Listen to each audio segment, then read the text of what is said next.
నమస్కారం AKN news కి స్వాగతం.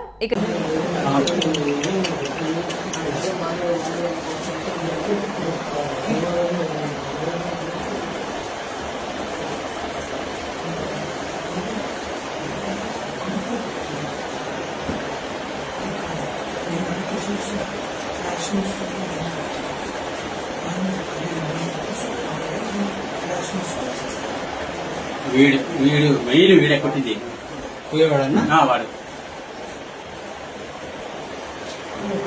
నేను అక్కడే ఉన్నా, ఇప్పుడు అక్కడే ఉన్నా సీన్ లో.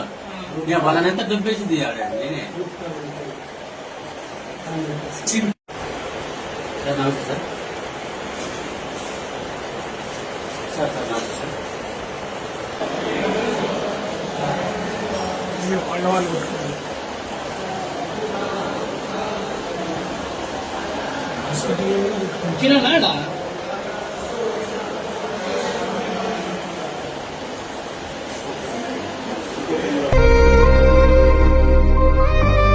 టైంలో ఒక పర్సన్ ఎమ్మెల్సీ ఎవరో కొట్టుకున్నారు అని వచ్చారండి.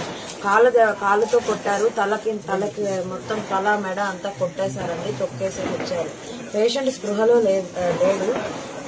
మందు తాగారా అని అడిగితే పేషెంట్ అటెండర్ వచ్చిన అతను అసభ్యకరంగా మాట్లాడారని అక్కడ ఉన్న పీసీని పిలిపించుకొని ఇది ఎక్కువ మంది వస్తున్నారన్నట్లు 100కి ఫోన్ చేశామండి. ఎమర్జెన్సీకి మనకి ఇబ్బంది అవుతుంది అన్నట్లు 100కి ఫోన్ చేశాము. కలిసే లోపల 3 times 4 times చేసాము. ఆ టైంలో ట్రీట్మెంట్ ఇద్దాము అన్న లోపలికి వస్తున్నాము.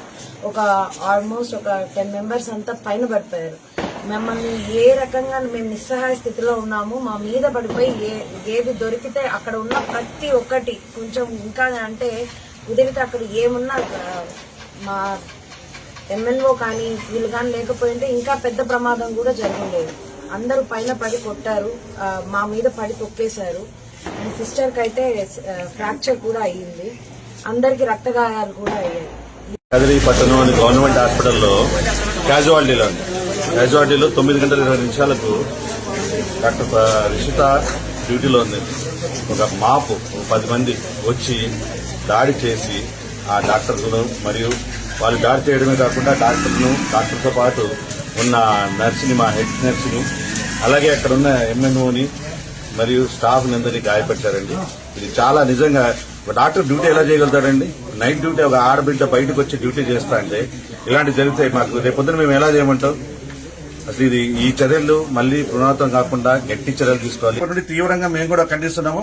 అలాగే రేపటి నుండి మేము వీలైతే అందరం చర్చించి ఈ విధులను కూడా బహిష్కరణని నిర్ణయించినాము.